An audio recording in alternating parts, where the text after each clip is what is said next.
What's up, man? Hey, everybody. Welcome to the Pixelists. I'm Will. That's Blake. And we're your nerdy guides through all things that are composed of pixels. That's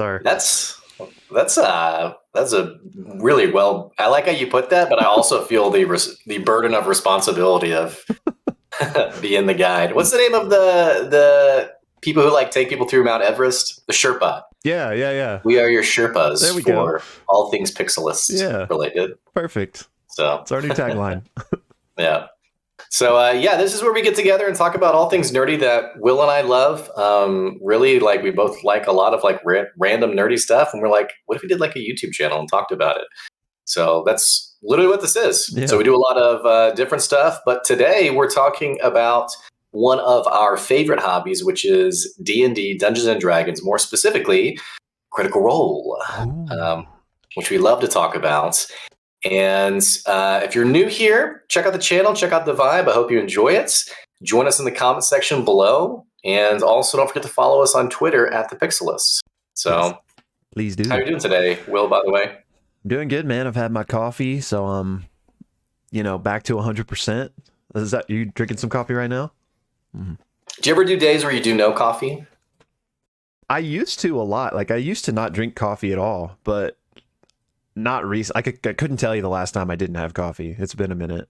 Yeah, I'd say every few weeks I do like 2 or 3 day no coffee. Like a what is that called? Like a cleanse, I guess. Yeah. I don't know if it does anything. I feel pretty miserable. So, but do you remember? I mean, not to get too off track here, but do you remember what your first coffee was like? I feel like I've been chasing that high like ever since.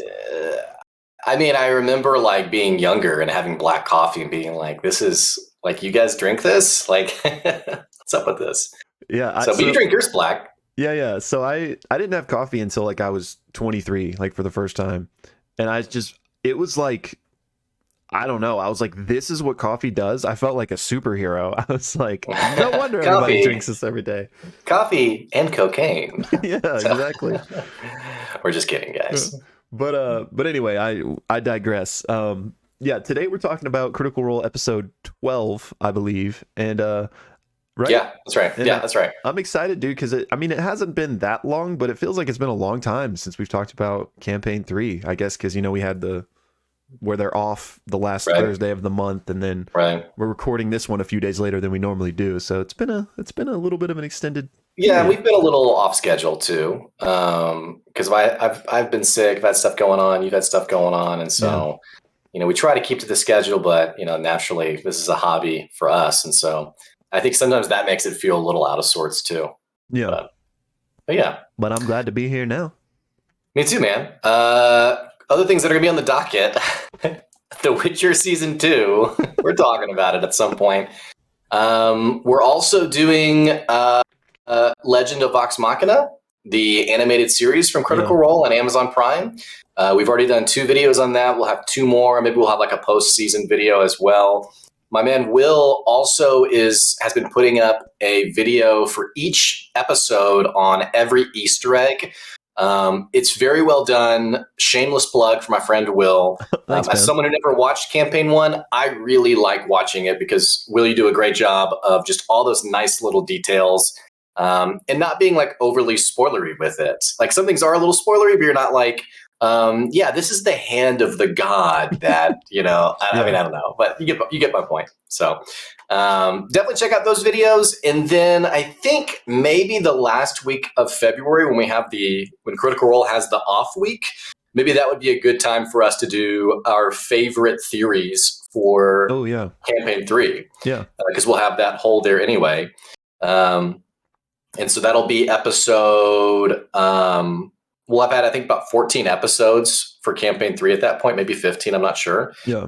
But all that to say, if you guys have an awesome theory for what's happening in campaign 3, a micro theory, just something related to someone's particular detail, or a macro theory on where this is all going, definitely put it in the comments below. We'll read through them, we'll collect them, and we'll talk about them and steal from you those theories as our own. No, I'm just kidding. That's right. We'll give you credit. And then it might be fun, I don't know, 6 months from now to look back and be like, dude, that guy was so right. Yeah. She nailed it, but anyway. Yeah, I'm I game. think that's everything for me. But. Yeah, I have a theory I want to talk about today a little bit later. Ooh, okay. Ooh. All right. But yeah, I guess with all the announcements out of the way, let's jump into the recap. And if you're new to us, what we like to do is recap every episode to, this long form content. I think the last 2 episodes have each been 5 hours long. Sometimes it's nice to just have a little refresher. So we'll jump into that. And I forgot one final announcement. And Blake, I don't know if we actually haven't talked about this, so I'm hoping you're going to be able to be there. But for anyone that watches Legend of Vox Machina, we're going to do a watch party. So if you want to watch it with us this Thursday at 6 p.m., because that ends up being when the episodes drop on Prime, 6 p.m. Central. So whatever that is for you. I unfortunately don't have a Amazon Prime account, so we can figure something out. I'm glad we're hosting this, and one of the co-hosts doesn't have the means of actually watching it. So we'll work something out. Yeah. Okay. All right. Yeah. Definitely join us for the watch party. Anyone's welcome. It's we're just chill. So yeah, and I think you linked the Discord too in a previous video for people who want to follow up info there too. Yeah, and we'll post it down below, or whatever people do. But yeah, lost my train of thought. Oh, the recap. So yeah, do a quick recap. I think Blake's gonna start us off today, and then we'll jump into our theory and discussion after that. Oh yeah, we cut the recap. Sorry, this is jumbled as heck, but we cut the recap out and host that separately. So if you're watching that recap right now, but you want to hear our thoughts, I will link to the video of our full discussion below. Yep.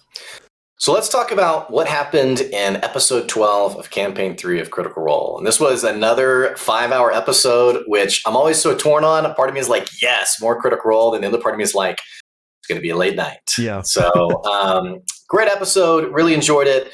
What ends up happening is the episode opens up with the stinger that we left with in the previous episode of Imogen finding this study on red storms with the pages ripped out and her mother's name as one of the contributors. Now, if you don't remember, she's never met her mother. She doesn't know her mother. Her mother is either dead or missing or disappeared a long time ago. It's still kind of hazy on the details. Right. But her mother is a contributor to this study. So immediately Imogen asks one of the scribes, who's sort of like the librarian-esque assistants who help people find things. What's going on here? Why are these pages ripped out? And the scribes is surprised by this because the Starpoint Conservatory, remember, it's you have to be an academic, you have to be a scholar, you have to get admission into it, and so it's not just like your random maybe public space where anyone can just go in and take something.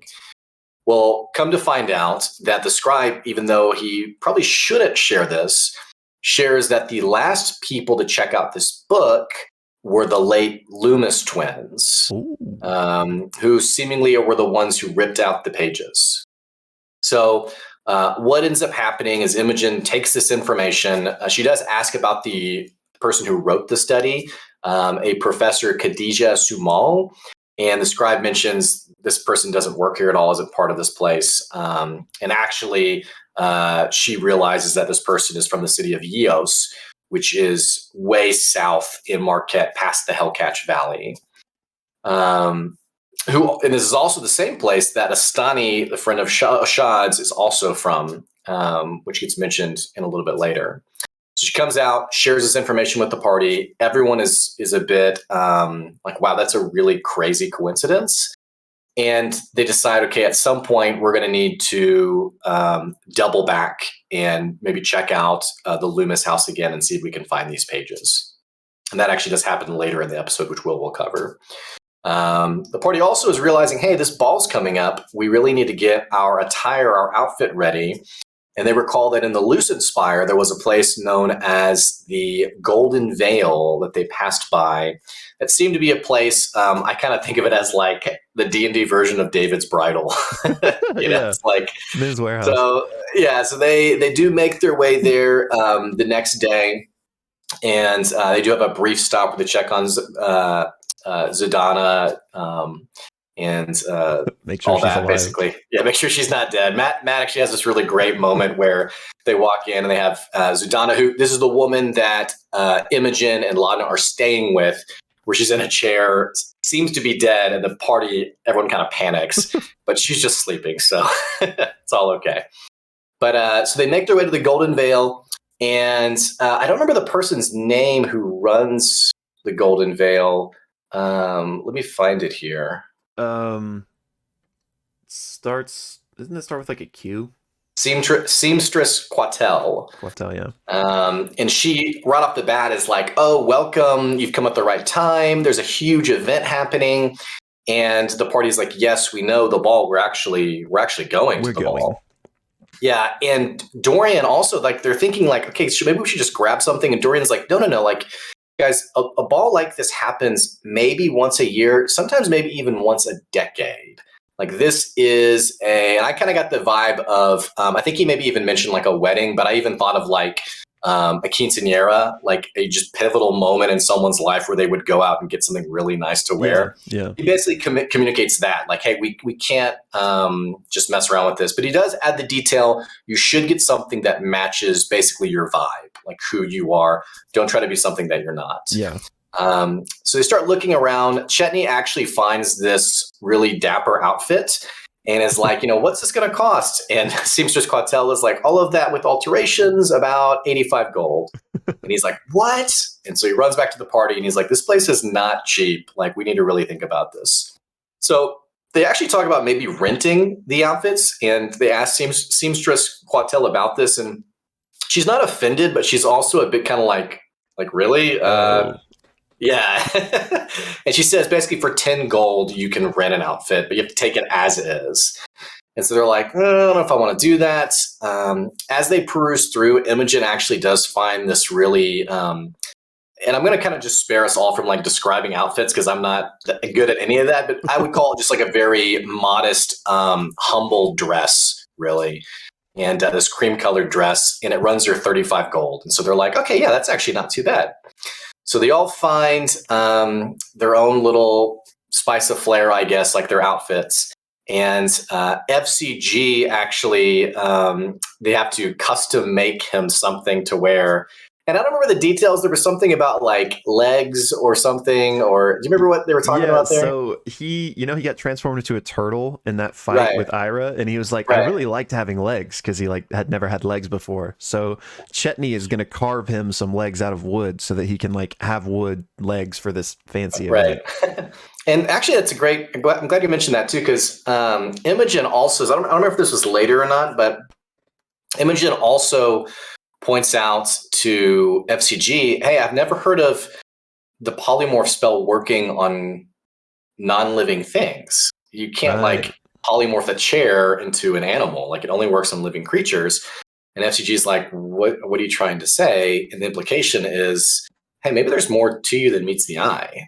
And he actually does share. I don't want to tread on Will's details because I think he shares twice in the episode about his party. Well, he does mention a little bit more about his troop. He talks about his purpose is referred to as his designation. It's kind of like his what's been programmed into him to do, and he mentions again that's to help people basically. And even points out to Seamstress Quatel what her designation is. Like, what's your purpose? What are you doing? And really in this conversation to the party mentions that. Well, actually, later on, he actually goes into detail as to who all the people were in his party, other than just like these random items that Dancer loved. Yeah. And I'll leave that to Will actually in a little bit. But they get all their stuff paid for, and they decide, you know what, we probably need some healing potions. We need some stuff. Let's go head over to the Trove of Marwa, which is something we haven't seen yet. It's basically this.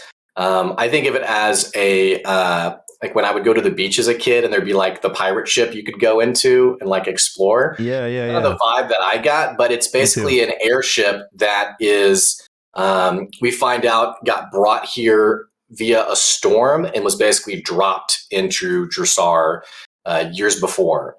And as they walk into this ship, they realize that it is a hoarder's dream. There seems to be just random stuff everywhere. Yeah. And essentially, as they're kind of going through all the junk, they come across this young woman who is the shopkeeper, Marwa Indalia. And this is a shop that her and her father started. She's in her early 20s. We come to find out her father has since passed away. And so now she kind of just does her best to manage the store. And she's a bit of a quirky, almost, I kind of have like this sense of like almost like a mad scientist vibe of, because later on they return, or actually Lana returns, and she's actually like tinkering and like messing with stuff, kind of like in an alchemical way, or rather maybe like like an artificer kind of way. But they all have all sorts of different things that they want. They want a couple of healing potions. The thing about Marwa is everything she has, she's not quite sure what it is. Like this isn't a very organized store at all. So she does find these 2 potions that she brings up, and she's like, I think these are healing potions. I don't know. Fern smells one and says, yeah, that's a healing potion. F.C.G actually ends up casting Identify to figure out like what some of the stuff is. And one of the things that gets pulled out is this vial that when they open it, smoke starts to billow and fill up the room. And they find out this is I'm going to butcher it now because I don't remember what the name of it was. It was like the ever smoking bottle or something. Yeah, I think that is what it was. So they find that Laudna gets something, right? That I'll cover it later. Okay, cool. Oh, that's right, because that's later, right?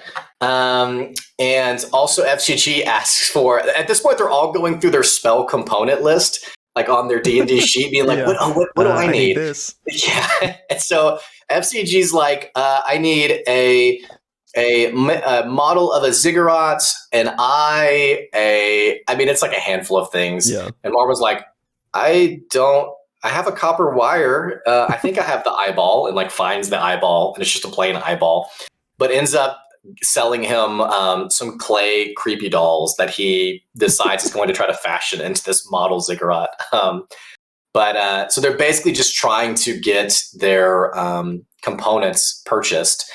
And then they do also buy the sort of self-climbing rope.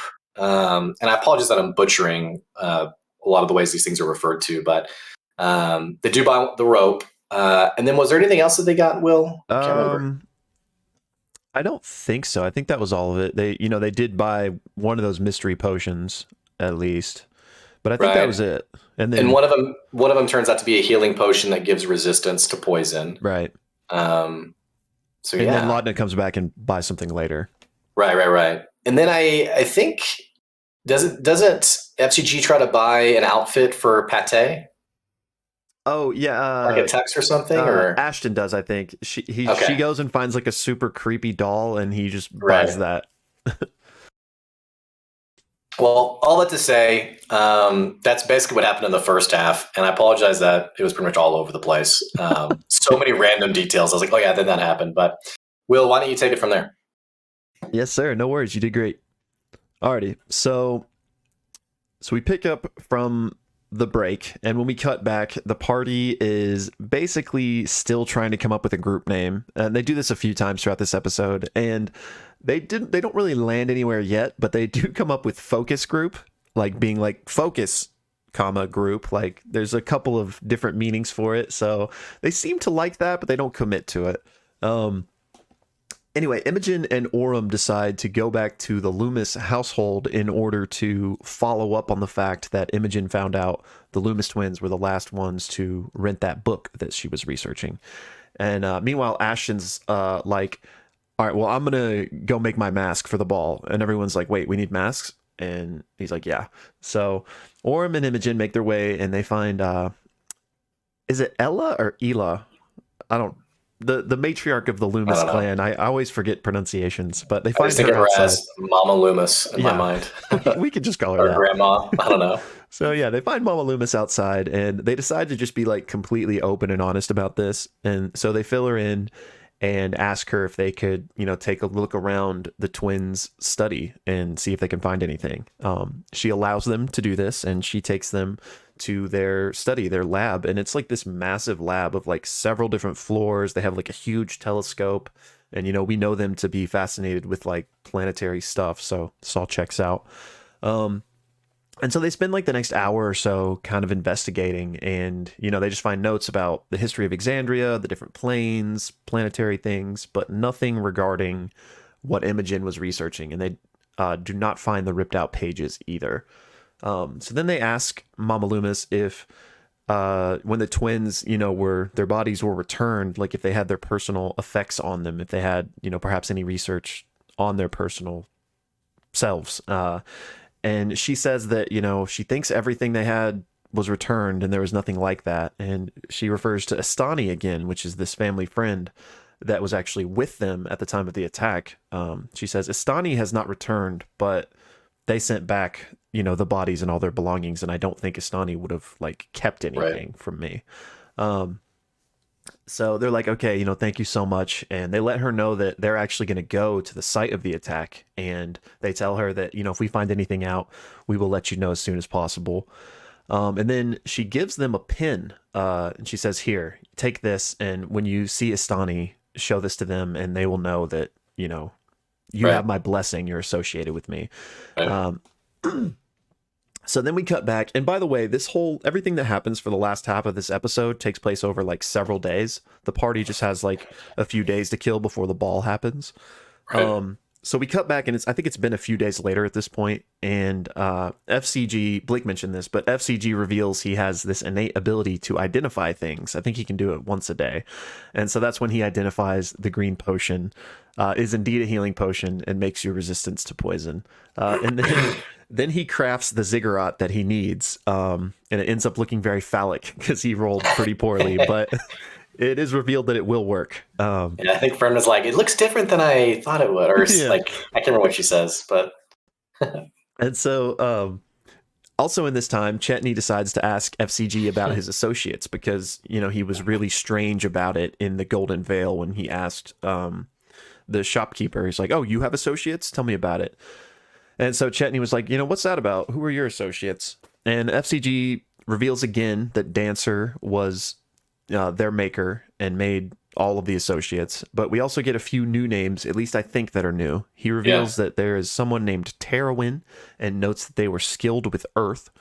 Someone named Ozine, and he describes as a fighter with water and like used water abilities. And then Axer, who used an axe.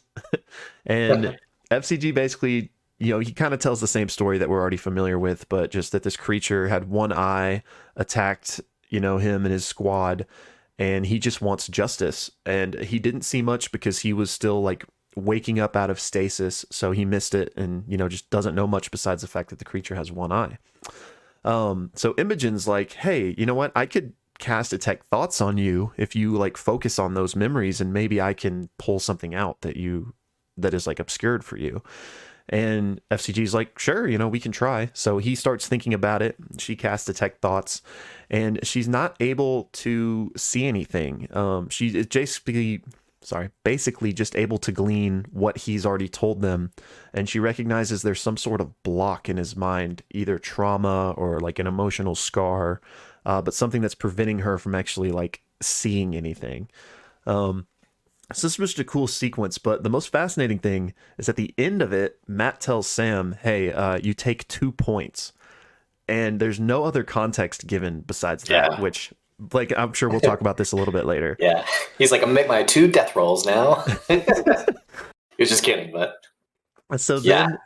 Yeah, that was really interesting. Yeah, we'll definitely talk about that in the discussion. So then we cut to Imogen, and she's going to return to the Starpoint Conservatory over this, days they have free. And she's actually going to go look up some things for Laudna. Because, again, Imogen is the only one allowed inside due to the little note they got from Eshteros. So Laudna basically wants to know everything she can about the Briarwoods, everything about having, like, a dead woman's voice in your head, how to get a dead woman's voice out of your head, and can you do that without losing your powers? So Imogen goes to the Starpoint Conservatory, and she actually brings F.C.G with her under the ruse that, it's her automaton assistant. Right. And so they do actually allow F.C.G in with her. And they do research, and she basically learns of Silas and Delilah Briarwood, that they were exiled/hunted and fled to Taldore, where they killed the Derolos and took over. A group known as Vox Machina ousted them and are thought to have killed them. But then there are more notes talking about the Whispered One in the Briarwoods and more events tied with Vox Machina, but they're very vague and unclear. So then she researches, arcane gifts and abilities and like patrons and all that stuff, like how people gain powers. There's various means that people gain powers through bloodlines, through patrons. There are experiments that have tried to give people powers, but those are highly illegal and shut down as soon as they are found out about. And she also learns that if you do have like a patron type relationship and you sever that relationship, you do also lose the powers for the most part. Right. So then we cut to a night just in the middle of the night, and Orym wakes up Fern and Dorian and asks Fern about the Nightmare King and asks her, like, hey, he knew you. Like, what's up with that? And she says, my family is very well known. We weren't members of the court, but we were basically royalty. And she's like, so, he might have just known us. And she also said he might be like Imogen, so maybe the Nightmare King got into her head, and that's how he kind of found things out. But she says everyone in the Fae has a great sense of smell, so it's not like weird that he smelled me. She claims she claims that she doesn't know what he would want with her, and thinks that maybe he knew her parents or her grandma. And she says, we shouldn't worry about it. But Orym does an insight check, and he can tell that she is a little bit worried about it. Then we cut to Imogen, who is having another one of her patented red storm nightmares, and Laudna kind of wakes up as this is happening and starts taking notes to try to see if she can like help Imogen figure anything out. So in the dream, the same thing happens where the storm comes and begins like tearing up everything.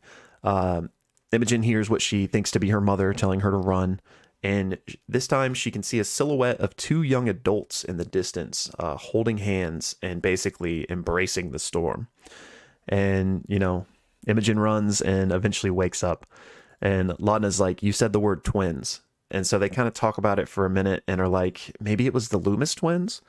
And she reveals that seeing people in the dream like this is not something that normally happens. Bertrand was the first one she had ever seen. So she's like, do I just see dead people now? I see dead people. Yeah. But she also reveals, and I think Blake touched on this, that Imogen never knew her mother. That was something we'd like kind of been wondering about as the show had gone on. But yeah, she reveals she never knew her, never met her, doesn't know anything about her. Her dad didn't like to talk about it. All right. So then we cut back to the whole crew at Milo's, and they have gathered to fashion their masks. But before this, Laudna returns to Marwa's Trove and brings her a pastry as a sign of friendship. And she actually buys this blood-filled egg-like item that Blake and I were talking about earlier. And she kind of negotiates a little bit, gets a deal for 300 gold instead of 350. And basically what this is a blood-filled vial of a +1. And essentially what it does is it gives her spell attacks and spell saving throws for sorcerer spells +1. And once a day, she can regain 5 sorcery points when she rerolls her hit dice. So a pretty cool item. And they basically have like a blossoming friendship, Laudna and Marwa. And Marwa's like, bring me a pastry every time you come see me. And she's like, okay. So back to the masks. This is just a fun little scene where everyone makes their mask, and I'll just run through it really quick. Dorian makes a mask out of fabric hardened to look like it's blowing in the wind. A paper mache almost. Yeah. With like a cloth over it. Sorry, yes, I was trying to think of what that was called. Paper mache. I remember doing that in school. Yeah. Anyway, so Laudna makes a mask that is kind of like this weird fox mask that kind of matches the coat she got. Or like taxidermied coat or whatever. And she also takes the doll suit and puts that on Pate. F.C.G just says, I get some big glasses, Clark Kent style, and that's all he has. Fern says she makes like a 5-year-old child's craft, like Thanksgiving turkey type of mask. Imogen says she's a really simple cream-colored leather mask that has beads that kind of like come up over and down her hair. And Orym grabs a chunk of discarded wood from what Chetney had been using and carves himself a wooden mask with like cherry blossoms. And Chetney is like, oh my God, like I have so much more respect for you. I didn't know you could carve. And they basically have a fun little moment. And Orym, is like, I would love to get some tips from you. and moving forward. And finally, Ashton takes like this cloth and leather and fashions this mask that like goes over his entire face. He cuts some slits for his eyes, and I think the crystals on his skull are like the only part of him that's showing. His entire outfit as well covers like all of his skin and everything, and he reveals that he basically looks like the Nightmare King. So that was pretty cool. And he rolls pretty well too, where Matt's like, yeah, you actually pull it off. So yeah, Matt had everybody roll for their masks to see like how well they did it at crafting them. And yeah, Ashton rolled like a 21, I think. And then finally, what also happened in this moment is Chetney reveals his first toy has been finished. He carved the airship that Dorian asked for, and Travis literally pulls out a wooden airship on set, and this was so cool, and everyone was like, "Oh my gosh!" And it was just a fun moment. So from there, we go to naturally Fern steals it. So. yeah, Fern does steal it. Yeah. Anyway, that was great. So then it's the day before the party. The party goes to Estros's to kind of catch up and, you know, get the lowdown. And he reveals that he has managed to get invitations for everyone to go to the ball, but they must attend as two separate groups. One that will be coming like under him, and then another that the party is going to have to craft a noble persona, and they're going to go with that crafted persona. And he basically reveals like, hey, just one of you is going to have to pretend to be somebody and y'all can pick. But he also kind of describes, you know, again, what they're there for. And he describes kind of the political landscape and mentions the Shonday Quorum again as these 8 anonymous people who rule from the shadows, and that they have a 9th member that is public facing, everyone knows, and kind of just speaks for them. And that this is Gavis Aranda, I think I'm saying that right. And that Gavis has been in that position for about a decade. And he's like, you know, discovering who any of these secret members are is very powerful information. They only care for their own interests at the cost of the common people. And Estrage basically just reveals that, like, I really want to find out who these people are, expose them, and disrupt this power imbalance. Right. And they believe that Armand Tresci is possibly a member. So Estrage proposes this plan that they should plant this ring on Tresci, and he presents this silver ring that matches one that Armand has, and it's magically imbued. So they're like, yeah, we need to somehow switch his ring for this one. And so they're like, come up with a plan for that. And he's like, I've arranged transportation, so just come here tomorrow and, you know, we'll go. And he's like, but I need to know who's going to be the noble persona that we're crafting. Like, which one of you is going to do that? Because I got to set that up tonight. And so the party talks about it a little bit, but they ultimately land on Dorian because they're like, you know, Dorian, you are noble, so why don't you just do it and like as yourself? And he's a little hesitant at first, but he eventually decides, okay, you know what, I'll do this. But Estrage, can you ensure that like my family will be okay? You know, his brother who has this big bounty on him and everything. And Estrage says, you know, this comes with inherent risk, but I'll do everything in my power to like keep you guys safe. So Dorian's like, okay, I'll do it. But he says, you know what? Let me look through your stuff because I think I'm going to change my mask and my outfit if we're doing it this way. So Estrage leads him up and kind of shows him this wardrobe. And Dorian takes his mask that he made earlier. And also the clothes he was going to wear were from EXU. He didn't actually buy any clothes at the Golden Veil. He already had a really nice shirt.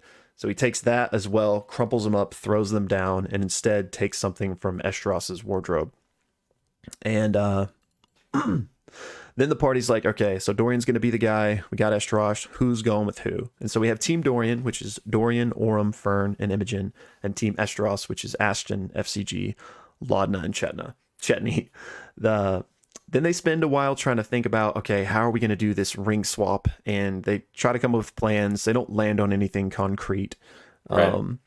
And so they're like, okay. And they go to sleep that night. The next day, meet up with Estrage, head to the ball, and that's where the episode ends. Whew. That is what happened in episode 12. Thank you for hanging with us. Yeah. So many important details that just could not skip. But like Will mentioned at the start, this is part of its own separate recap. If you've got to the end of this video, check out the link below for the whole deep dive. And if you guys are here for the deep dive, let's chat a little bit. First things first, Will, reactions. What do you think of the episode? I feel like I say this every time, but I liked it a lot. Like these are my favorite types of episodes. Let me mark my bingo card. I liked it a lot. And not that I dislike combat. I do like combat, but I'm more than happy for an episode without it if we're just getting lots and lots of good RP, which that's what we got. And like, shout out to Robbie freaking Damon, man. He killed it this episode, like kind of taking over and dressing everyone in the golden veil. And then we'll dive into this moment later, but kind of the transition he has at the end, which I don't want to deep dive on that right now, but I am really curious. Yeah. Your thoughts on that. But so yeah, we do need to get back on that. Yeah. Go ahead. I was just saying, I liked it too. I think this is one of those episodes that it's like really good to remember that this is ultimately a group of friends playing D&D together. Yep. Rather than this is a production of seasonal content. Yeah, like a scripted show. Exactly. It's not a scripted show, right? And so I think people, I haven't read any comments yet. I haven't looked at Reddit or anything yet, but I would assume there might be people who'd be like, man, like, let's go. Let's get things going here. Because they dawdled a bit. I mean, being in the shop, the story, I think Matt even says at some point, okay, everyone, just tell me what you want and I will tell. Otherwise, we're going to spend 2 hours in this store. Yeah. So like naturally the pacing can feel a bit flowed, but I think again it's remembering, hey, these are friends who are playing D&D together, they're having a great time, and it's not first thing a crafted show of progressing to the next story point, right? Because if you view it from that lens, the episode was not a lot happened, right? Then again, as you were doing your recap, I was like, oh man, that was such an important part. And then you went to the next piece and I was like, oh, that was such an important part. So we actually did have a lot of individualized important moments. Right. But yeah, overall, like the episode, just like you, we're pretty much always going to say we love it. It'd have to be pretty bad, I think, for us to be like, oh, that wasn't a very good episode. Yeah. So anyway. But yeah, I mean, you kind of mentioned this earlier, that the kind of, when it's a longer episode like this, part of me is like, oh man, I'm gonna have to stay up really late, which I didn't end up doing here. And I actually really, I'm kind of rambling here, but I enjoy the longer episodes when I get to consume it like I did this week. Like I watched the first half on Thursday night, and then I got to finish the second half yesterday finally. And so I don't know, like I don't even really know what I'm saying, but I just enjoyed the length of it since I had like so much to enjoy over the course of a couple days, you know. But I definitely understand if you're trying to watch it all in one sitting live, those 5-hour episodes can be a lot. Yeah. It's kind of like, you know, with the 5-hour episode being like, hey, there's more D&D for me to consume, you know, over the weekend. It's kind of a fun feeling. But yeah, definitely in one sitting, it could be like, dude, what is all? And it's a little bit different from the other 5-hour episode that we had, which was the fight with the Nightmare King, right, which was 5 hours of intensity, right? And like the aftermath of it. So, all that to say, where do you want to? I feel like there's so many important story points. I don't want this video to be 2 hours. Where do we want to start? What do we want to hit on? I'm thinking some things probably deserve a deeper conversation, and maybe some things deserve just like sharing of notes. So, I mean, if I could lead just the first point, as we just mentioned a second ago, Dorian tossing his EXU garb.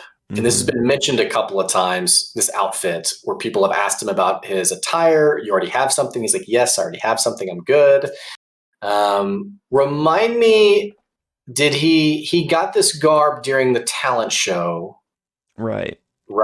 In, I can't think of the town's name. By Roden. By Roden, that's right.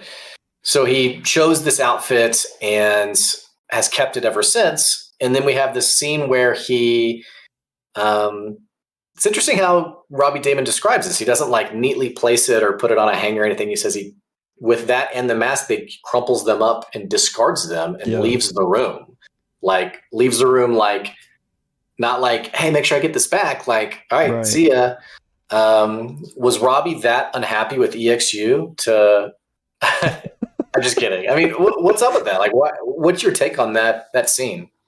Yeah, I thought this was so interesting, especially because of like the great kind of parallel from him at the beginning of the episode, which is just even more fascinating since this isn't a scripted show. Like Robbie just like had the I don't know what to call it, but like the skill to like craft such a great moment. But at the beginning of the episode, you know, he explicitly tells them, "Don't be something you're not. Buy something that's you." And here at the end of the episode, we kind of get the reversal of that. He's throwing away what's him to like put on this militaristic outfit that more represents, I guess, what he like his old life that he left behind, you know? So I just thought that was a great like parallel of, you know, him telling people what you should do and then him ultimately doing the opposite of that at the end. But yeah, I mean, to me, I think clearly we don't know the full reasons of why he left the Silken Squall and kind of went out on his own. We have some ideas, you know, his people go on these types of journeys and things, but clearly he was unhappy with that life in a way. So I don't know. I just thought it was kind of like a reluctance to re-embrace that and kind of like have to put on that figurative mask along with this literal one and like be the person who he walked away from being again. But I don't know, the why as to why did he like discard that other stuff as if he's like never gonna wear that again? I'm not sure. Like, what did you make of it? I don't know. I think everything you just said, by the way, was really insightful. And I was thinking, okay, yeah, that's a really great distinction between him leaving his old life and like all those responsibilities and sort of accepting the burden of responsibility of being like this celebrity-esque noble that the party's going to, be his entourage, I guess. I don't know. It's interesting because the militaristic outfit doesn't really match his style, both in terms of what we've seen in this campaign and also in EXU. Right. So I don't know. It's a bit interesting. We'll have to also see how he reacts to. He's kind of his whole MO has been shirking away his real identity. You know, He goes by Dorian Storm instead of Bronte. And so I'm even curious to see how he is announced. I mean, because in a sort of like, he's not the typical bard, I guess, who is, showy and, me and all this kind of stuff. He's very humble and a bit in, letting others take the limelight. Yeah.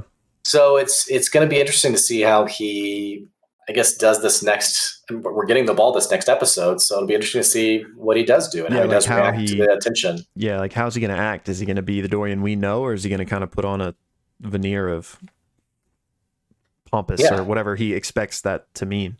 But yeah, I think he is going to be announced as Bronte because he had to.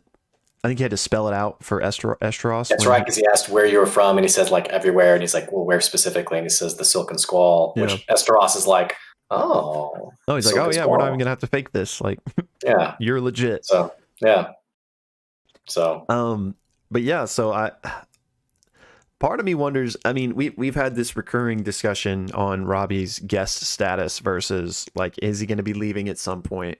And most signs point to the fact that he is a guest as opposed to gonna be here for the whole thing, which we all want him to be here for the whole thing, don't get me wrong. But if he is a guest and if there is a planned exit for him at some point, maybe this is leading up to it. Maybe something bad happens because he's revealing himself and people are gonna know, or maybe he needs to get called back, maybe something happens to his brother. I don't want this to be the case, but this could be a setup for Dorian's eventual exit. I think something's going to happen to his brother. I mean, we know that Artana Vo took a special interest in him and realizing that he looks very familiar to her Mark, right? His brother. We also know that Lord Esteros doesn't necessarily give him a definitive answer on protecting his brother. And I think it's even Fern or someone says, like as an aside, I don't believe Lord Esteros. I don't believe him that he can protect Dorian's brother. So yeah, I agree with you. It feels like maybe we're coming to a head for his departure in something that causes him to have to either go back to the Silken Squall or, I mean, who knows? I don't think we're heading towards like his death, like a la Bertrand Bell. Yeah, I don't either. I mean, I think he might die, but it won't be like a planned thing like it was with Bertrand. Yeah. Some of you may die, but okay. Well, that's really my only starting point that I wanted to start on. What else from this episode that you wanna hit on? All right, so I've got some different notes of what I wanted to hit. Let me see if there's anything else on Dorian. I don't think there was. Okay. This isn't in any really particular order, but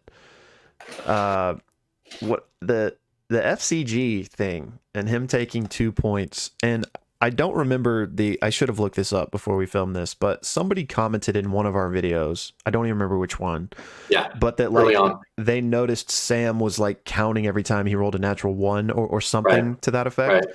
So I'm wondering if that is connected to this and just what's going on here. Like 2 points of damage or 2 points that Sam is tracking something that he has to keep track of. Like, I don't think we know that. I don't like, did Matt say health or anything? He just said 2 points. Yeah. So, I mean, clearly Sam has some sort of system that he's tracking here. And I'm so curious. I mean, anything I say here is a complete shot in the dark. So I don't know how productive it is just to ramble about it, but super fascinated by this. I mean, just to kind of dive into the grander scale of what F.C.G is, we know he's an automaton that is unique compared to most that are in the world now. And we've talked a little bit about this, but in campaign 2, very tiny spoiler, doesn't really affect anything in the grand narrative. There is an automaton that they like kind of rescue, and that is like the seed for now these more advanced automatons existing in Exandria, which I believe F.C.G is one of those, and kind of a snowball effect from that occurrence in campaign 2.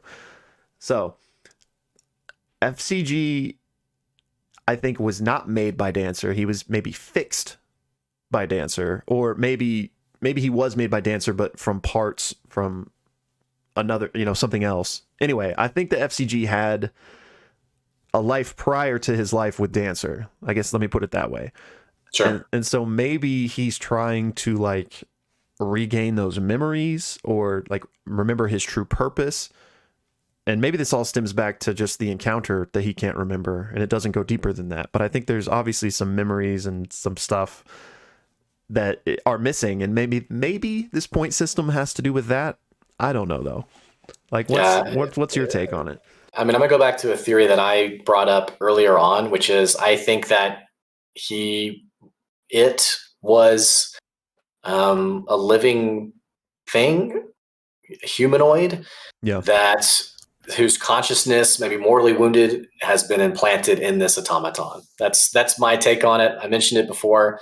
It seems like there is a pivotal moment where he can't really seem to go deep in his memories. Now, he does make generic statements like, oh yeah, there was this person, there was that person, but whenever they seem to pry on the event that wiped out essentially his family, not only are the memories hazy, fuzzy, inaccessible, but we saw in a previous episode, he almost sort of bugged out. Right. I have almost like a programming error.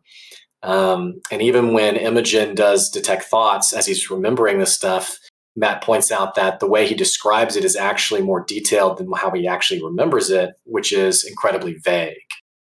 So for me, I'm thinking this also tracks with the comments that have happened several times where they've pointed out, Fern has pointed out to him that some of his seemingly feelings are unusual for automaton, and Fern kind of encourages, I'm just going to refer to it as his humanity, I guess. Yeah, okay. Imogen points out that the polymorph spell is a bit unusual. And then I mentioned this in the episode where we talked about Bertrand's death, that F.C.G seemed to be the one who was most, not traumatized, but just impacted by his death. And even as he's deflecting and saying, like, don't you guys need to talk about this? He even admits himself that, yeah, I'm sad. I'm sad. So that's the theory that I'm going with is, some kind of humanity-esque soul person, something that has been, put into him. And so, yeah, that's, I don't know. The 2 point stuff, I have no idea. It's interesting. He doesn't say health points. He just says 2 points. And then F.C.G doesn't clarify. He doesn't say, oh, it's 2 health points. I mean, he is also purposely vague by joking about like 2 death rolls, Yeah. So, which, okay, sorry, just let's speak out loud here to see if what comes out. Sorry, I'm rambling. These, we know this is a negative thing, right? Like seems like it. He gets 2 points after like Imogen trying to probe into his trauma.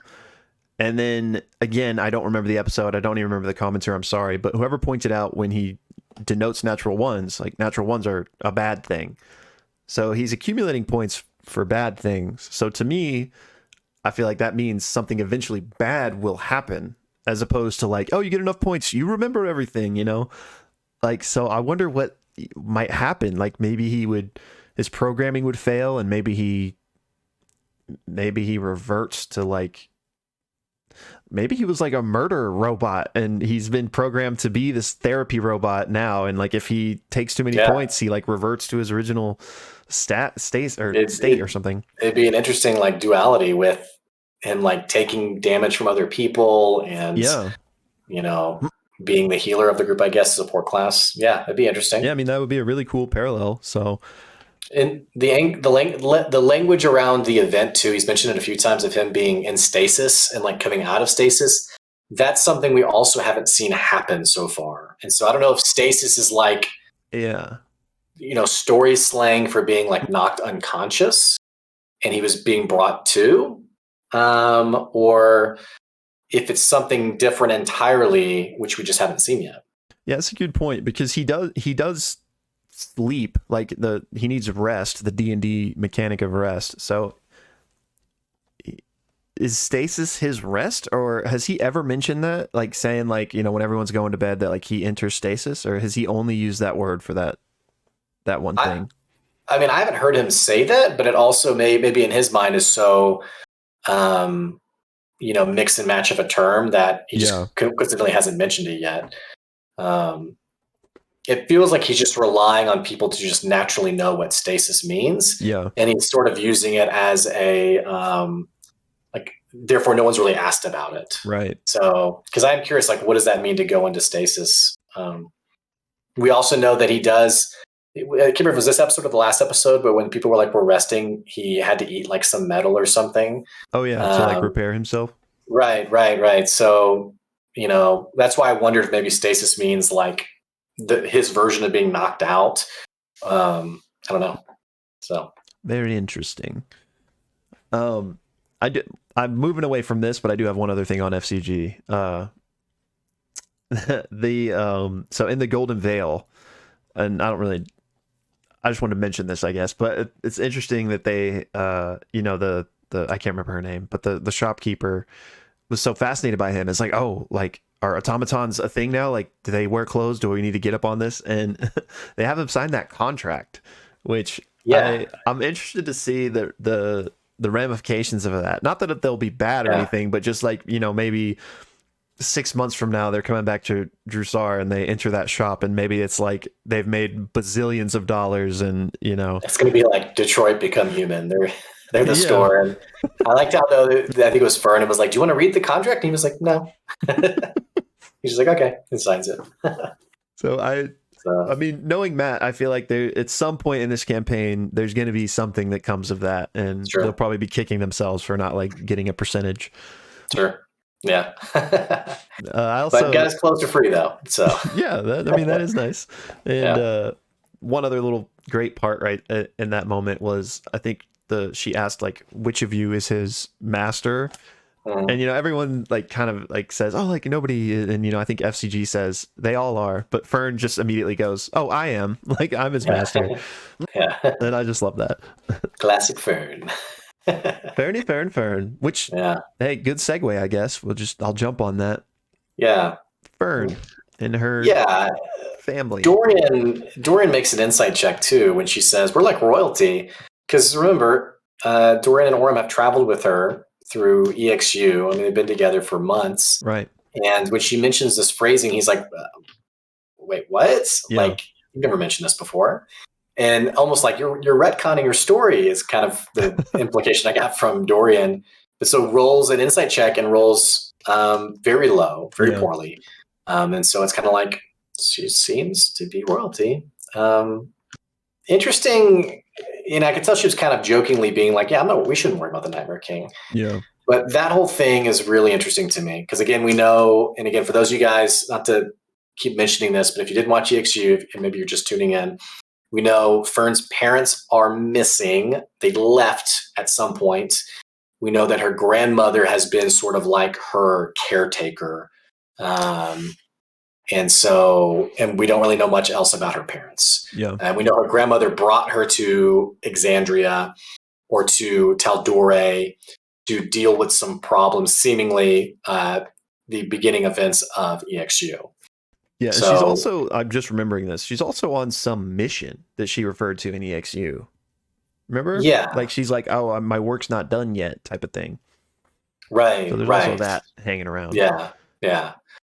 But yeah, we didn't really get much other than her like jokingly that maybe Ira was like a past lover or something. Yeah. But very interesting. Yeah, so not royalty, and she explicitly mentions not on the court, which the court, the only other mention that at least I remember, it's possible that we've had other mentions, let me know in the comments, but the only other mention of the court I remember is from EXU. At the end of the gateway battle, Fern's looking through the gate, and Abria says, you see the unforgiving queen, the matriarch of the Sealy court. So to me, I'm wondering if that's the same court that Fern is saying my family's not on the court. I don't know much about like the lore of the Sealy court and like the established D&D canon. So I mean, Matt's might be completely different anyway. But I don't know enough to probe that. But sure. I don't know. It's interesting that she basically says they're royalty, but not on the court. So like they're important. They're big players. And I don't, again, know enough about the political landscape of the Feywild to know what that means. If anybody does, let us know. But I don't know. I'm just super interested because that also gives new context to her seeing that person through the gate. Because like, to me, I just thought this was like an ominous creature, maybe a potential bad guy in the future. But now like that is probably somebody Fern knows. Like, it might be. So I don't know. I don't really know I'm going with this, but I just very interested in this mystery. I do feel like it's a little bit of like the flaws, too strong a word, but it's a little bit of like the flaw of the Critical Role cast playing together because everyone has kind of like this understood maybe expectation that full picture stories should be revealed in due time. And yet there's like these name drops or mentions that I feel like in a normal setting, someone would be like, okay, well, so what's that? Okay. So how does that work? Mm-hmm. But the party sometimes kind of shirks away from that. Like, so she says, well, they're not on the court. It feels like that's the perfect time for someone to say, well, what's the court? Yeah. And I think sometimes they do lean into that, but I think other times, whether this happened at this moment or not, it does feel like people are like, okay, let her. And in some ways, I think it's a bit respectful and appreciative of just like letting someone roll out their story in the pacing they want to. Yeah. But you can also tell when this isn't happening, where like it's not being drawn out, where F.C.G. like in episode 2 just like dumped everything, and people were like, okay, well, that's okay. That was a lot of info about F.C.G. Yeah. And I mean, naturally, we still have a lot to determine about him, but that's my only. Again, it's not even really a complaint. It's like, yeah, well, they're not on the court, but the royalty. I'm just surprised that there's not more follow-up, I guess. True. And it's fine, but anyway. Yeah, I mean, and this is just pure speculation, but it might have even been that Dorian felt like he needed to drop it after that terrible insight roll, Like sure. Maybe he was like, okay, well, I try again, you know what I'm saying? Yeah. But yeah, definitely that does happen at times in Critical Role where like somebody will drop like a huge like nugget or like the Nightmare King recognizing her, right? That happened. Well, it feels like forever ago, but I guess it was only a couple episodes ago. But it wasn't until this episode that Orem finally asked her about it, instead of like and no one else immediately asked. after. Yeah. And no one else asked her about it, right? It's kind of like in our home game where I was like, my character was like, my wife and daughter were murdered. And everyone was like, oh. Hey, so anyway, yeah, it's like there's almost like these little breadcrumbs that people could pull on, or threads that people could pull on. And again, it's not really a complaint; it's more of an observation and like a minor annoyance, I guess. Anyway, it's not even really worth talking about anymore. But yeah, I have no idea what's going on there with her character or the background. I think it is a really great point you make, though, of that character from EXU who was sort of shrouded in mystery. Maybe, and we said back in that EXU episode, like maybe this would be a primary antagonist in the next campaign in some way. That guess now that, and we didn't know Fern was going to be in the next campaign. Right. It seems like that could actually be the case. I don't know. Yeah, but I mean, also, in that moment in EXU, it felt very ominous. But with the context we have, and again, I don't know anything about the lore of the Sealy Court, but if she referred to, hey, we're royalty, but not on the court. The court then to me is like the royalty of the Feywild. So would the matriarch of the court be an antagonistic figure? I mean, not that royalty can't be evil, but I don't know. Well, remember also EXU, like this moment was, I don't want to say it was like future Fern. We'll just call it alternative Fern, dark Fern. What was happening there? Yeah, we don't know where it all happens, but without getting like super in the weeds in EXU, where people maybe aren't going to go back and watch that anyway. Fern, they had this crown of power that seemed to be a corrupting force, and at one point in the story, they come across this portal where, and the crown sort of calling, it's kind of like the One Ring for Lord of the Rings, is calling on each of them to put it on, and they come across this seemingly entryway to the Fae, where through this portal she sees herself, Dark Fern, with the crown on. They fight, and as the portal's sort of shimmering and disappearing, is where it's mentioned. Abria, the dungeon master, mentions that this matriarch, this queen, whatever, is disappointed in Dark Fern's failure in not recovering our Fern. So that's what we're referencing, and that's why I think you're right. It does seem ominous, but it could also be like, in the world of the multiverse, it could be another version that is antagonistic, but maybe the version she knows is trustworthy and all good or something. But I guess we have no context whatsoever, so maybe they are maybe the court does suck and they're evil for all we know. Well, we know Fern is chaotic neutral in terms of her alignment. So, which I think, maybe, Sorry. Yeah. So I think it's fair to say that even the courts could be the one and the same, in that they are the ruling party. They're not explicitly evil, but they're also not like what you think of like the noble king or queen. They're no sovereign Uriel, is what we're saying. Yeah, right. Which, actually, that's a good point, because the Feywild is very chaotic, so it would make sense that their ruling class is the same way. Yeah. All right, go ahead. That's changing the subject. Okay, I basically was too, but there's a couple other quick Fern moments I wanted to denote while we're sitting on here on the subject. Fern has the best one-liners, I think. Ashley and Taliesin are really great at this. Well, actually, they all are. But anyway, the line that killed me was, I don't remember the exact context, but I think it was F.C.G. like figuring out his outfit, and Fern's like, "Well, what about your face?" And he's like, "Oh." But I don't have anything to dissect there. Which is a great reference, not reference, but a great also moment there was they were talking about masks, and Sam Riegel joked about going upstairs and returning with the shopkeeper's face. Oh, yeah. Being like, how does this work? Like, Texas Chainsaw Massacre. Yeah, in a very dark moment. I actually, on Twitter, I saw somebody did art of that, and it was hilarious. Yeah, okay. Go ahead. The final thing I wanted to mention was just I love this steal war between Ashton and Fern, how they keep like trying to nick items off of each other. I'm excited to see how that evolves over the campaign. Like how, and I forgot to mention this in the Trove of Mara, when the smoke fills the room and he tries to steal the like replica sword or whatever, and she's like, "What are you doing?" And he's like, "Nothing." Something so large that he would try to take off her. Yeah, so, it was a bold move. Yeah. Speaking of Sovereign Uriel, let's talk about the Briarwoods. Yeah. So Imogen, goes to the Starpoint Conservatory, reads about them. Did we know about their origins from Wildmount? Like from campaign 1, did we know this? Right. I think so. It wasn't like an important thing that was ever like, but I think that was known information. Yeah. Okay.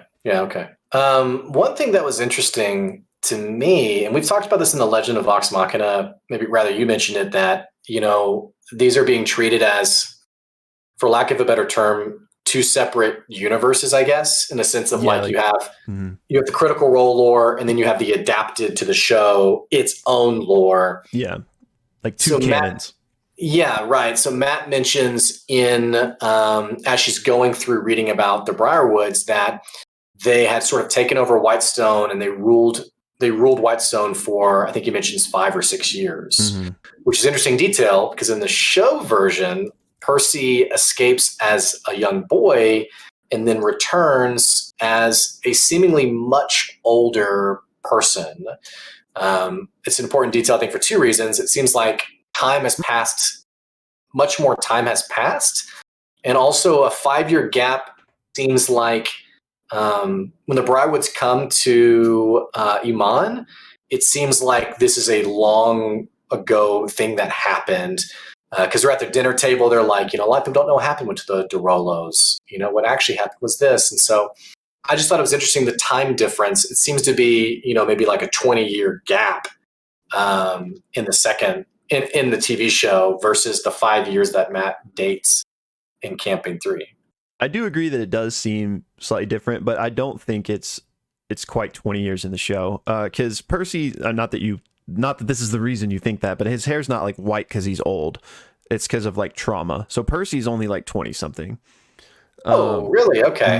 Okay, I didn't know that. Yeah, I just kind of assumed he was getting up there. No, so strapping 40-year-old man. So it does feel like a longer period than 5 years, but it really like he's, he was. So in the nightmare sequence that we get in Legend of Vox Machina, he looks like 9 or 10, basically, right? He's like with the brown hair. But then later in that sequence, when he's escaping, so we don't know how long is between when the attack happens for when he's like making his escape, his hair is already completely white. And I think it's only been like a year or 2, maybe max at that point. And so then it's probably been like another 5 to 7 until that dinner and stuff. So he just embraced his Steve Martin, I guess. Yeah. So well, that's really good context too, because that actually solves some complaints I had also in The Legend of Vox Machina with people recognizing him, and I was like, hasn't it been like forever? Like, how do people?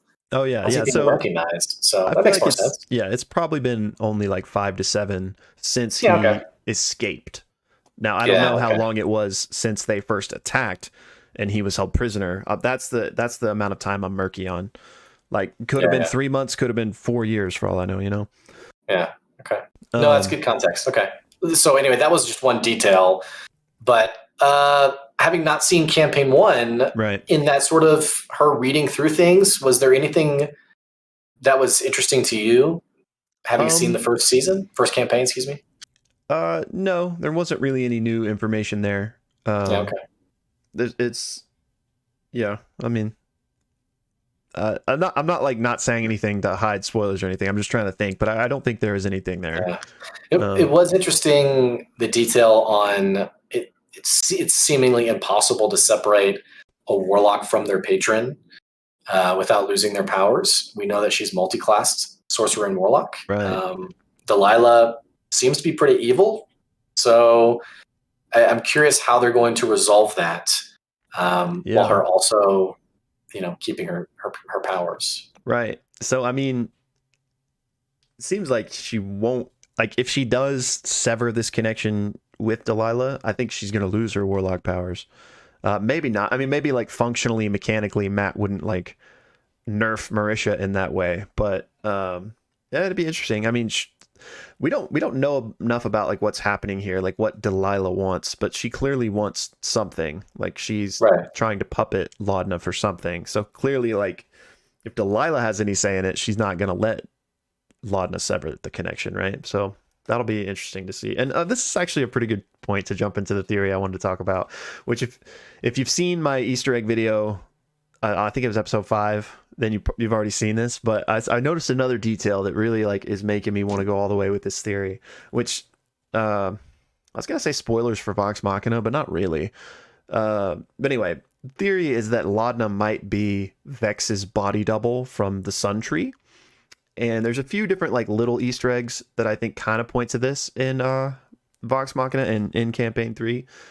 But she's the same age, like the age checks out, the time frame of when she would have died checks out.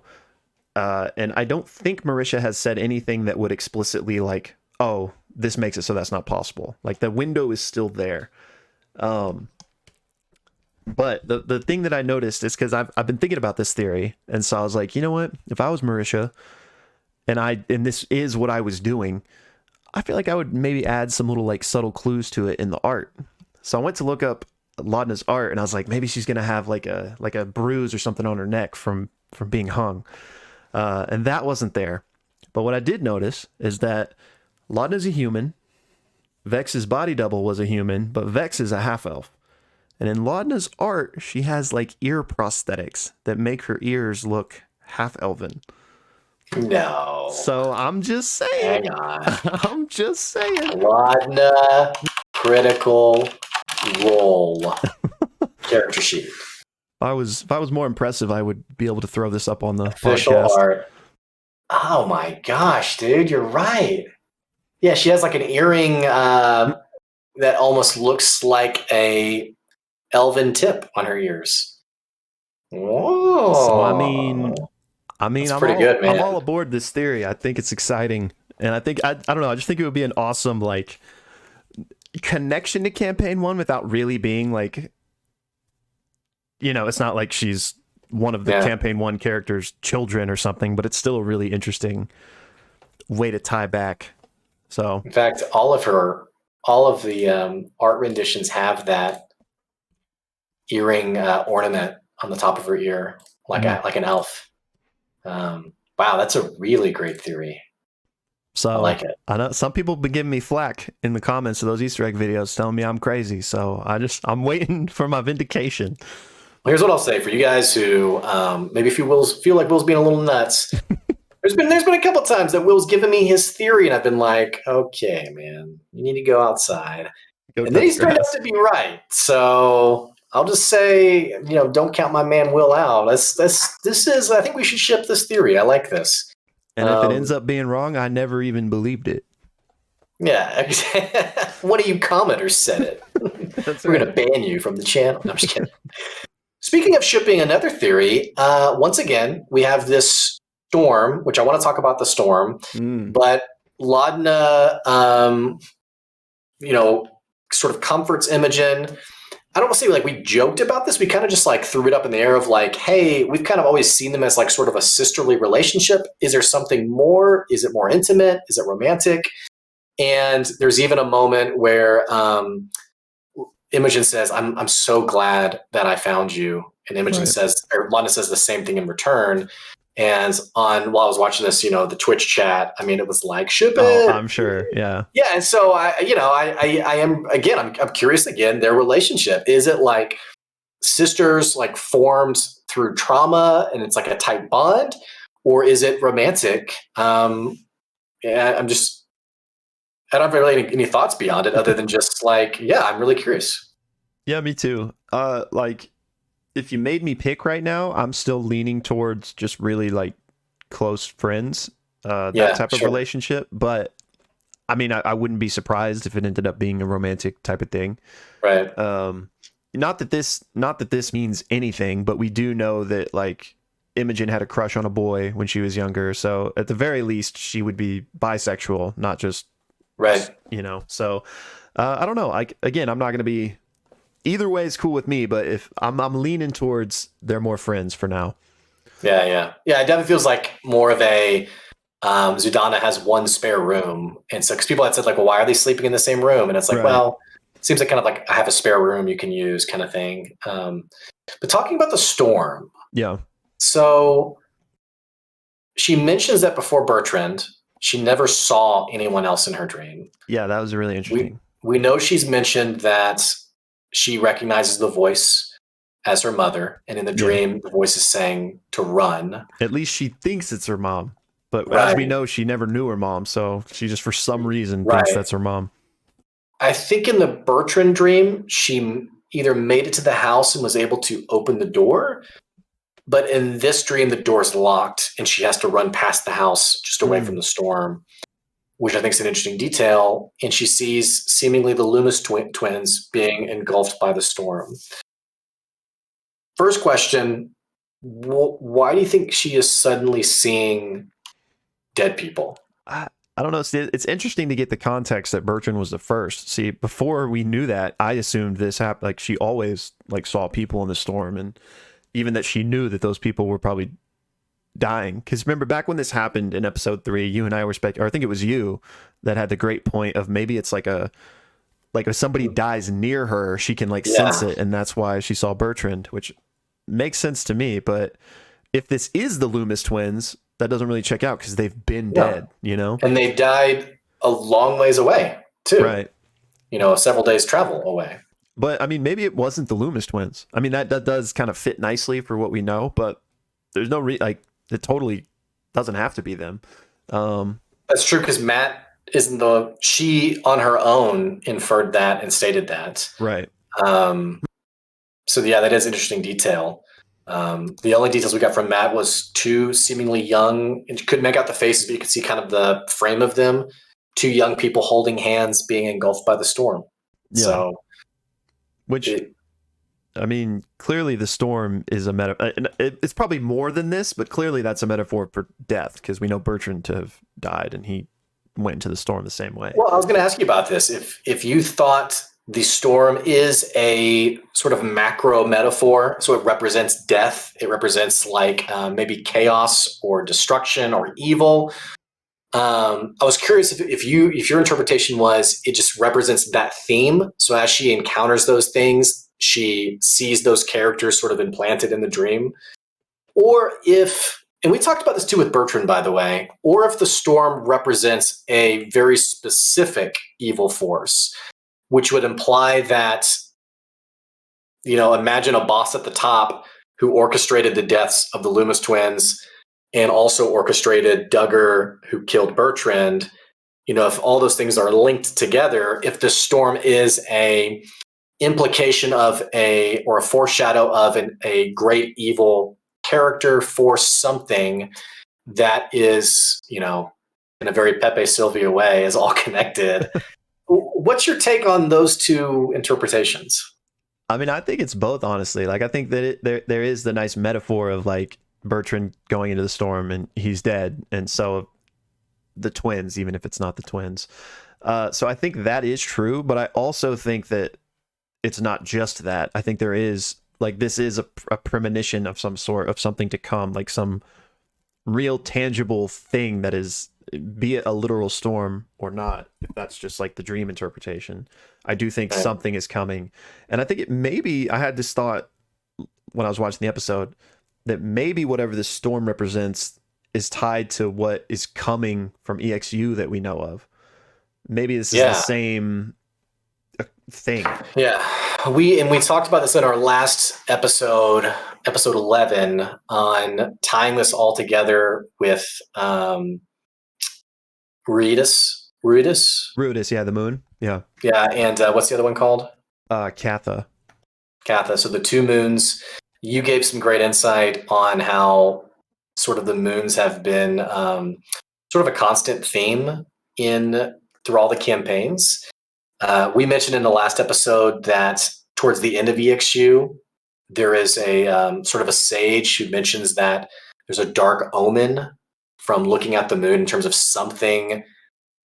Didn't say this overtly, but seemingly of like great evil that's coming. Right. So that's the context for our viewers right now. And we both talked about, since the Loomis twins studied planetary bodies and that sort of thing, there's now an interesting further connection to those thoughts and theories, considering that now we've seen them in the dream with the storm, the same storm that, or the same type of storm that Imogen was reading about and that the Loomis twins ripped the pages out from. Right. So, yeah, I'm thinking just what is going on here for sure. I know. And I just had this thought. We know that the Loomis twins are into all of this, into the cosmos or whatever. But so maybe that's why they were looking into it. But I wonder if they maybe were having the dream as well. And maybe that's why they were doing the research. Wow. I really like that theory. Yeah. And maybe interesting. All right, I'm keeping going down this road, even though we have no basis for this. But if that was the case, maybe that's why they were killed. Because we're told in the little research that we get that these people all have the dream all around the world, like at the same time, every 30 years or whatever it is, because of something. So maybe like whatever the storm is, whatever it represents, let's just call it evil for now. Maybe these people that have the dream are the ones that can stop it. So I know this is a lot of just maybes, but if that's the case, then maybe that's why someone out there is hunting these people. So like, the people that have this dream could potentially stop what we're trying to do. So like, let's kill them. So maybe that's why the Loomis twins died. Yeah. I don't know. Yeah. This is all, that all just came to me right now. Yeah, there's a lot that could be happening story-wise in the near future, it feels like, with all these different threads, but especially Imogen's story, I think's really intriguing. Again, it's so interesting to think about, like, these kind of details give such a compliment to Matt and the world he's crafting. But at the same time, I just want to binge on the story. I just want to get to the end of it. Yeah, not so it can be over, but just because I just want to know, like, okay, what does that mean? What does that lead to? But I guess that's just the ride that we're on for the next couple of years. Yeah. And it's interesting that it connects to Orym too, slightly, because his Keyleth was attacked. So just I'm really interested to see where these kind of pieces fall eventually. Yeah. So maybe, like, for me at least, sort of the last big detail is the Chandra Quorum. I wanted to go over that a little bit. We know that it seems like there's a lot of people who are part of this, but like the elite people are these 8 anonymous members. Mm-hmm. We know there's been comments made earlier, and we mentioned this in our last video about what's the name of the Immortal Syndicate? Is that right? The Immortal Syndicate? Right, that's from the Path Ivory. of Exile. the Ivory Syndicate. Sorry, Path of Exile reference there. The Ivory Syndicate. Yeah. We know that they... someone has made the comment that maybe they're even in bed with the Chandra Quorum. Right. And then even Lord Estros has mentioned overtly that these 8 anonymous figures have sort of essentially crafted dressars to serve their own best interests, right? And Armand Tresci, who we know seems to be the person hiring Ira, seems to be the patron who's mentioned, maybe on this group of 8.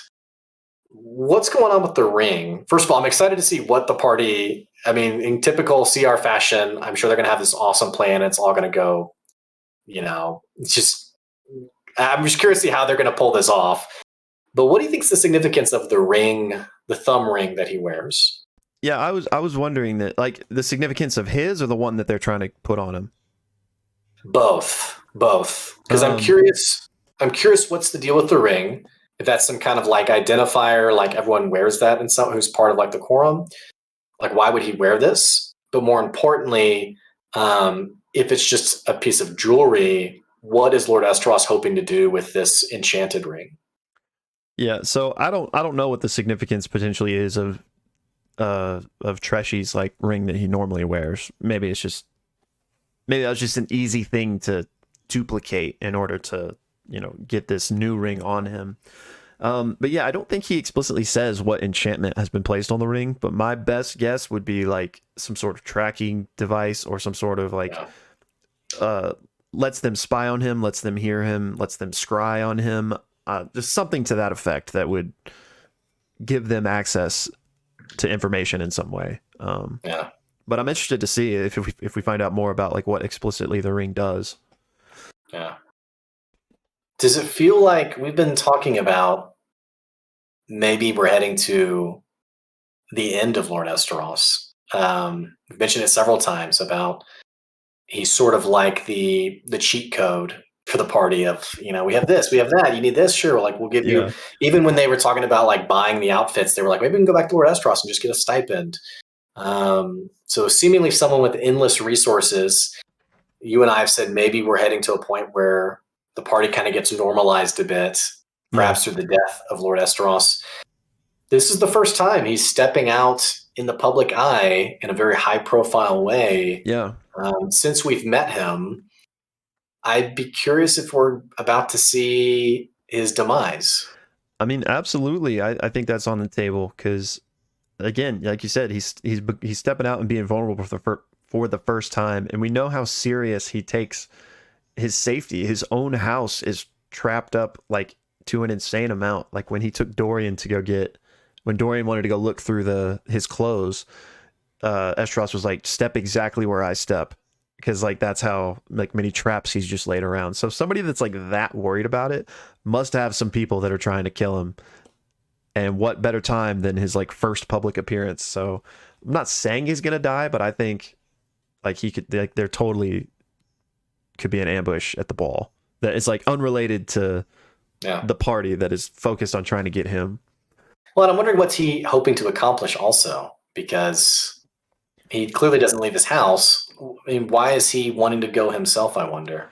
I think it's one, because the party needs his legitimacy to get in, like, because, they needed two groups. But two, he just mentions like he wants to take down the quorum, and this is where they could potentially fish out who are potential members. And just while we're here, I know this is something we've talked about a little bit. I want to give a quick breakdown of what we know about the quorum, because Esteros kind of gave a quick rundown. So it's the 8 allied anonymous leaders, built of presumably Mahan houses and guilds throughout the wilds. Membership is decided and maintained by a vote of those people. So if anyone new gets in, they have to have like a majority of the current things. So that's why you kind of have to like gain political power by finding out who these people are and, either blackmailing them or giving them favors or something. That's how you get in. And any ousted members are sworn to secrecy under penalty of death. So even once you're out, like you still can't ever speak about it, or they're going to come get you.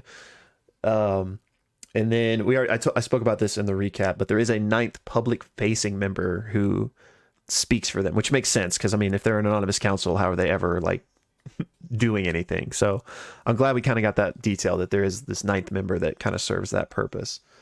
Anyway, so Esteros, I think, to circle back to your question here, is doing this because that's their best chance at maybe finding out who some of these people are and using that political power to his advantage. And a cool little note here, when he's talking about this, he also talks about, I think, some of his potential allies and like also wanting to see this happen.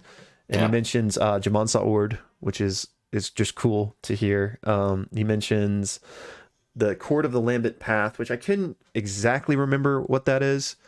And then the Stratus Throne, which I also I should have refreshed on before we started this episode. Those two last ones are the ones who fought in the Apex War before stalemating. Okay. So it's interesting that he cited an ally at both of those, but maybe the war is clearly over now, so maybe everyone's chill. Anyway, I just wanted to touch on that political stuff because it's something we've been trying to parse out. I forgot where we started here. Well, it seems like it's going to be a big episode on Thursday. Bro, I'm super excited. I think we'll definitely get some combat, be it either in an assassination attempt on Esteros or just shit hitting the fan with trying to get the ring, but also just probably some really fun RP at the ball. Well, and maybe a group name. too. Say again, sorry. Maybe a group name. Oh yeah. I mean, they're gonna have to get introduced. There are 2 of them, so maybe they'll like have 2 names to kind of mess with. But I feel I think they even joked like focus groups. Like, yeah. We could try them both, see what sticks. So I feel like they've had plenty of time to be thinking about this. Like we should be, if not literally, finding out next episode. I think soon we'll have a group name, hopefully. Yeah. A lot of pressure though. I get it. Yeah, for sure. Well, you guys let us know in the comments what you thought about the episode and some of your favorite theories and thoughts, and we'd love to respond to you and comment on there. Don't forget we're on Twitter at the Pixelists. And Will, is there anything else you wanted to mention, by the way, before we wrap up? Again, if you're free around 6 p.m. Thursday and you want to watch the next drop of Legend of Vox Machina with us, there'll be a link or something below. So come join us. Other than that, I don't think so. Guess we had to do our thumbnail. Oh yeah. Seems like it should be related to the ball in some way. Yeah. Like a costume, but I don't have any costume props around. Yeah, I don't either. I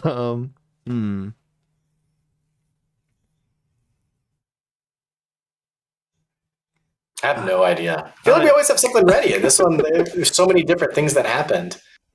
Yeah, we could just do like something unrelated to the episode. We could just do like a general surprise or just intrigue, I guess. You know? Yeah. All right. Okay. Let's do it. Ready?